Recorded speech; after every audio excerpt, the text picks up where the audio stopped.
이사한 곳의 특성상 앞으로의 방송엔 강제로 자동차 소음이 배경음악으로 깔릴 겁니다.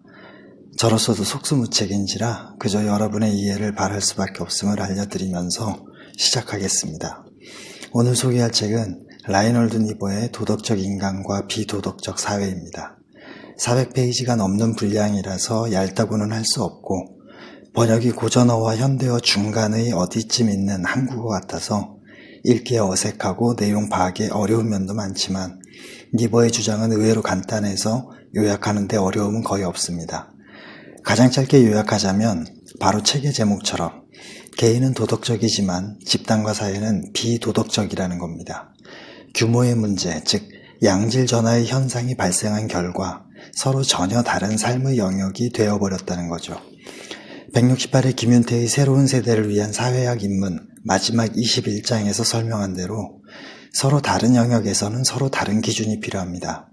니버가 보기에 도덕적인 개인적 삶의 영역에서는 비폭력이라고 할 수 있는 대화와 타협이 충분히 통할 수 있지만 비도덕적인 집단적 삶의 영역에서는 폭력이라고 할 수 있는 힘의 논리가 기준입니다. 니버는 신학자로서는 다소 과격하게 힘의 논리가 기준인 집단적 삶의 영역에서는 똑같이 힘을 사용하지 않는 한 사회의 불평등을 해소할 수 없다고 확언하고요. 과연 그런 주장의 근거가 무엇인지 살펴보죠. 본성상 개인은 역지사지와 측은지심이라는 마음에서 우러나오는 타인을 향한 공감과 이해심을 갖고 있습니다. 자신의 이해와 타인의 이해를 평등하게 취급할 수 있다는 의미이고, 그래서 적어도 같은 공동체 내의 구성원과는 대화와 타협으로 갈등을 해결할 수 있다는 거죠. 나아가 특히 친구관계나 가족관계 범위 내에선 이해관계를 따지지 않고 베푸는 사랑을 실천하기도 하고요. 이런 의미에서 개인은 도덕적이라고 할 수 있습니다. 그러나 집단이나 사회는 개인과는 전혀 다른 영역이자 범주입니다.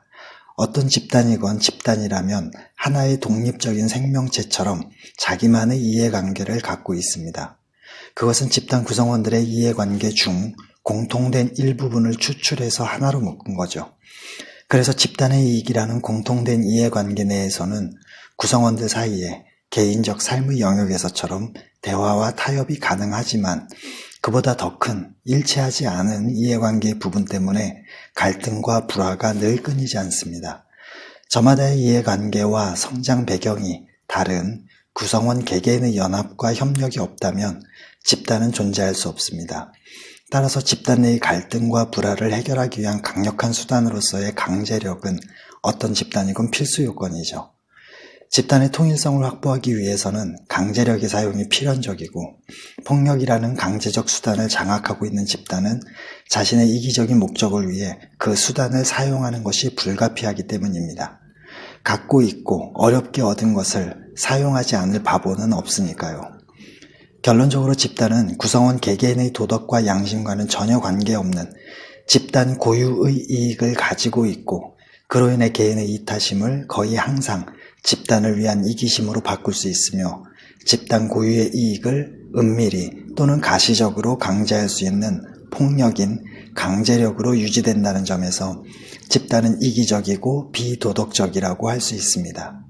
집단의 규모가 크면 클수록 집단의 이기성도 커지고 개인의 목소리에 점점 더 귀를 닫기 때문에 비이성적이고 무반성적인 목적을 추구하는 경향이 강해지며 거기에 집단의 힘 또한 강하면 강할수록 집단 내의 개인은 자기가 속한 집단의 모든 것이 보편적인 가치이며 진리라고 맹신하게 됩니다.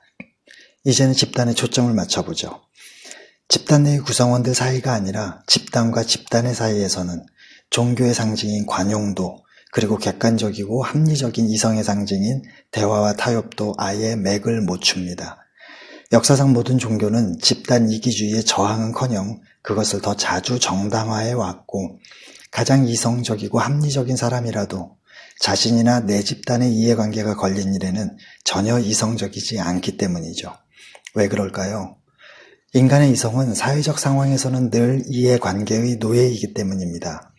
이런 이유에서 어느 정도의 갈등 완화나 임시 방편이 미봉책이 아니라 완전하고 전면적인 갈등 해결을 원하는 니버는 현대사회의 갈등과 불평등을 물질적인 진보의 속도를 정신이 미처 따라가지 못하는 문화 지체 현상으로 이해하고, 그래서 적절한 교육과 이성의 개발을 통해 물질적 진보와 속도를 맞추게 되면 모든 문제를 해결할 수 있다는 생각을 강하게 비판합니다. 이성은 이해관계의 노예이기에 집단들 간의 관계에서 갈등은 불가피하고, 이기성과 힘의 논리가 지배하는 집단들 간의 관계는 윤리적이 아니라 정치적이며, 그래서 각 집단이 지닌 힘의 비율에 따라 문제가 해결되고 위계가 정해지는 집단들 간의 관계에서는 힘에 대해 힘으로 맞서는 수밖에 없다는 사실을 모르는 소리라는 거죠. 이런 니버의 주장은 90여 년이 흐른 2021년 우리나라에서 여전히 그대로 재현되었습니다. 존 롤스가 말한 무지의 장막에 가려진 원초적 입장에 서서 편견에 근거한 흥분은 잠시 내려놓고 객관적으로만 생각해보죠. 첫 번째 사례입니다. 한 여학생이 졸업장도 아니고 1년에 수없이 남발하기도 하는, 그것도 스카이가 아닌 무명대학교의 한낱 표창장을 위조해서 의과 전문대학원 입학 서류 중 하나로 제출했습니다. 그 일로 그녀의 아버지와 어머니는 둘 다 직장을 잃었고, 특히 그녀의 어머니는 4년형을 선고받았으며, 그 여학생은 의과 전문대학원 입학이 취소되었고, 그녀가 졸업한 대학의 재학생들도 입학을 취소해야 한다고 분노하면서 가정 전체가 쑥대밭이 되었죠. 두 번째 사례로, 외국 고등학교에 재학 중인 한 한국 유학생이 어머니의 입김으로 방학 기간을 이용해 서울대학교 연구실에 들어가 석박사 연구원들을 이끌며 쓴 논문으로 외국 유명 대학교에 입학해 지금도 잘 다니고 있습니다. 세 번째 사례로, 한 래퍼는 음주운전 전과 산범에 경찰까지 폭행했지만 단 한 번도 구속된 적 없는 데다가 지금도 가수 활동을 이어가고 있고요. 네 번째 사례로, 장애 하나 없이 멀쩡한 청년이 6년 근무 끝에 퇴사하면서 퇴직금으로 50억을 받았습니다. 습관성 어지럼증으로 보통의 노동자들은 받기 힘들다는 산재 인정을 받은 건지 아니면 다른 물밑 계약이 있었던 건지는 알 수 없지만요. 이상의 사례들에는 세 가지 차이점이 있습니다. 하나는 첫 번째 사례를 제외하고 나머지 사례의 부모들은 순서대로 2선 의원이자 정당의 대표를 지낸 남모 씨, 3선 의원 장모 씨, 2선 의원 광모 씨 모두 국회의원들이라는 것이고, 다른 하나는 첫 번째 사례와 나머지 사례 부모들의 소속 정당이 다르다는 것이며, 끝으로 첫 번째 사례와는 달리 나머지 사례는 어떤 처벌도 받지 않았다는 겁니다. 저는 정치도 법도 전혀 모릅니다. 제가 말하는 거라곤 다수가 납득할 수 있는 수준의 공정과 정의에 따라 움직이는 사회이고, 그저 알고 있는 거라곤 스스로 부끄러움은 느낄 수 있다는 것과, 어떤 주장이건 논리적 일관성을 잃는 순간 그 생명도 잃은 소음으로 변한다는 것뿐입니다. 이렇게 제가 알고 있는 것에만 근거해서 사례들의 경중을 고려해 볼 때, 의과전문대학원 합격에 미미한 역할을 했던 표창장 위조가 해당 학생의 합격 취소와 부모 모두의 직장 해임, 그리고 징역 4년형이라면 외국 유명대학교 합격을 좌지우지한 서울대학교 연구실 특혜로 얻은 논문, 6년 근무의 보답으로 받은 50억, 그리고 타인의 생명까지 앗아갈 수 있는 음주운전을 3번이나 저지른 순으로 죄질이 훨씬 더 나쁘고, 그래서 형량도 순서대로 그만큼 더 커야 할 겁니다. 그리고 첫 번째 사례에 분노했다면 이후의 사례들에도 반드시 분노해야 하는 동시에 죄질에 맞게 더 크게 분노해야 하고요. 만일 부모의 잘못과 자녀의 잘못이 별개라면 첫 번째 사례에서 적어도 아버지인 조모 씨는 직장에서 쫓겨나지 말아야 했고, 미성년자와 청소년들의 온갖 범죄와 학교 폭력 사건에서도 해당 부모들을 욕하면 안 될 겁니다. 나아가 부모의 잘못과 자녀의 잘못이 별개라면 똑같이 부모의 성공과 자녀의 성공도 별개여야 하는 게 논리적이므로, 부모의 후광은 어떤 것도 용납되어서는 안 되는 동시에 부모의 재산 상속도 깊이 고민해야 할 문제가 되고요. 그런데 현실에선 이와 관련해서 그 어떤 일관성도 찾아볼 수 없었습니다. 그리고 소위 지식인이라는 사람들과 서울대 및 고려대 재학생들은 선택적 분노를 했습니다. 첫 번째 사례에선 촛불을 들고 거리로 나온 그들이 나머지 사례에는 어떤 반응도 하지 않았죠. 왜 그랬을까요? 선민의식이자 자신들의 이익만 고려하는 집단 이기주의 때문입니다. 그들은 자신들을 타 대학의 재학생들과는 다른 존재라고 생각합니다. 스카이 대학에 입학하는 순간 일반 시민들이 터치할 수 없는 혈통과 자격이 주어진다고 믿는 거죠. 그렇다면 그들이 선택적 분노를 한 이유는 명확해집니다.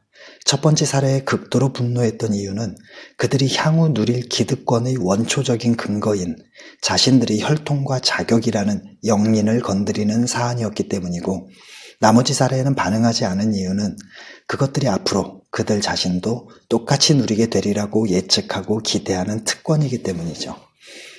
저를 포함한 대다수 국민이 분노하는 건 표창장 위조가 무죄라는 것도 아니고, 시끄러우니까 지식인들은 제발 그 입들 좀 닫으라는 것도 아닙니다.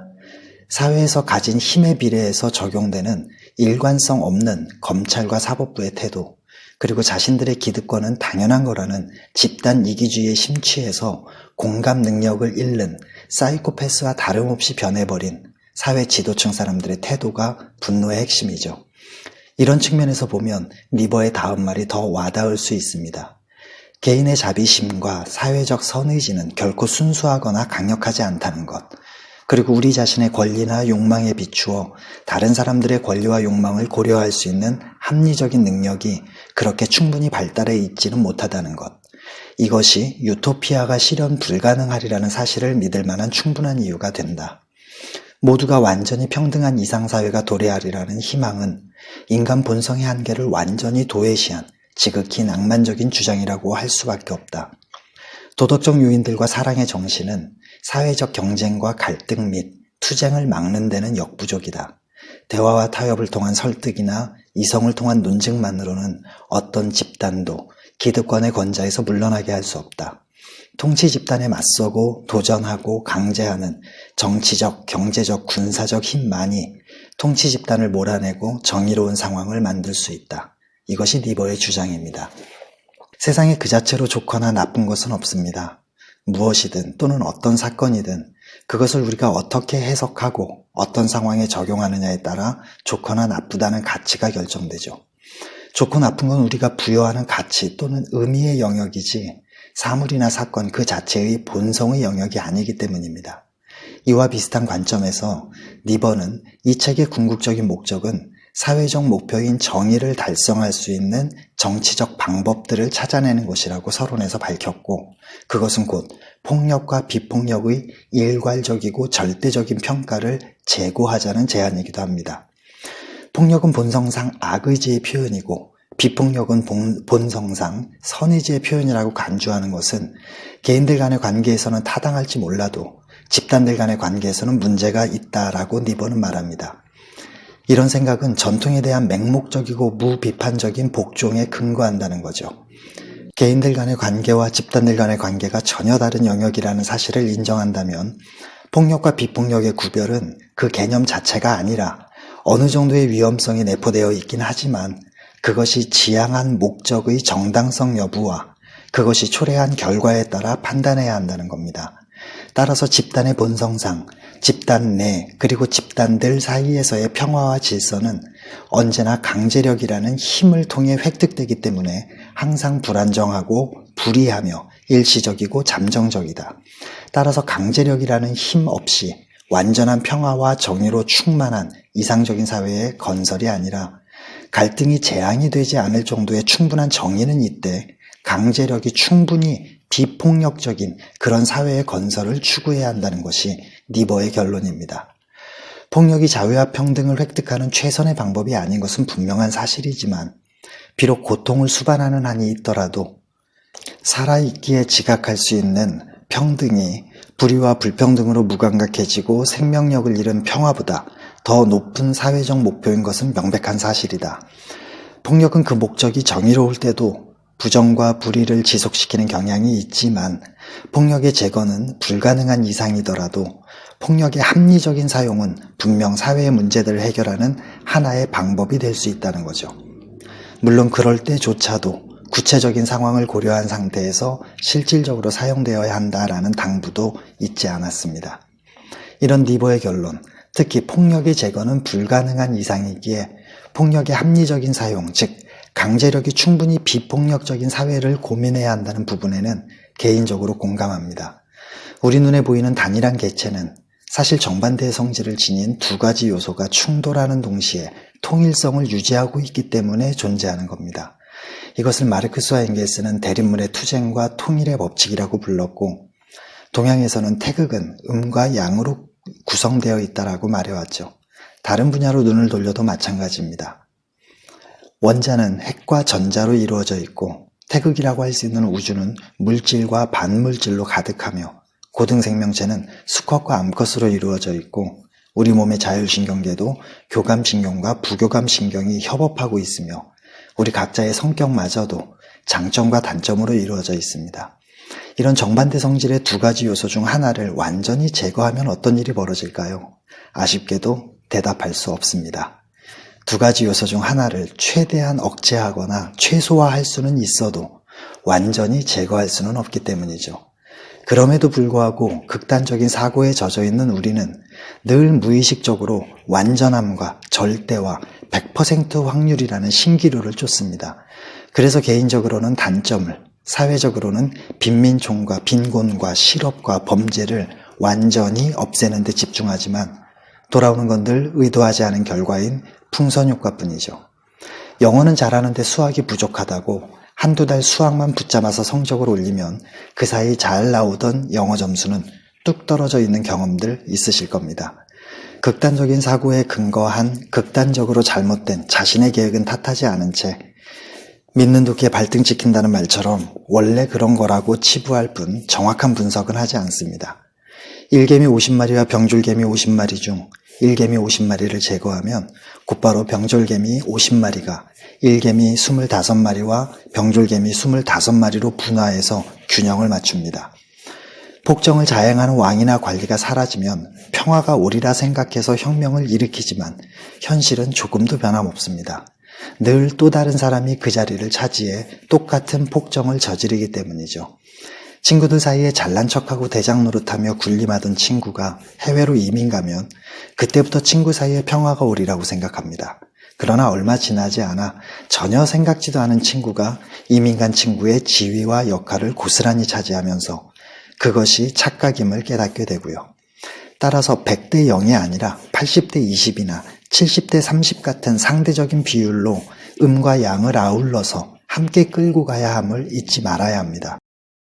예를 들어 개인적인 단점은 늘 인식하고 감시하면서 현재보다 커지는 것만 막는다면 충분하고 대신 대부분의 힘은 장점을 더욱 갈고 닦는 데 쏟는 게 바람직합니다.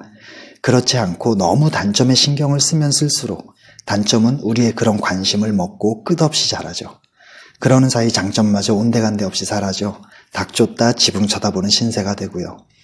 여하튼 지금까지의 설명이 제가 완전히가 아니라 최소화에 주목한 니버의 결론에 동의하는 이유입니다. 이와 비슷한 어리석은 생각과 행동이 지금도 보입니다. 대통령 한 명만 바뀌면 모든 문제가 해결되리라는 착각에 서로 편이 갈려 지지하는 후보는 신격화하고 다른 후보들은 물고 뜯기를 반복하죠. 이것은 기본적 귀인 오류로 개인의 능력이 아닌 상황, 즉 시스템의 문제로 접근한다면 충분히 긍정적인 해결책을 찾을 수 있으리라 생각합니다. 고생하셨습니다. 다음 시간엔 막스 베버의 프로테스탄트 윤리와 자본주의 정신으로 찾아뵙겠습니다.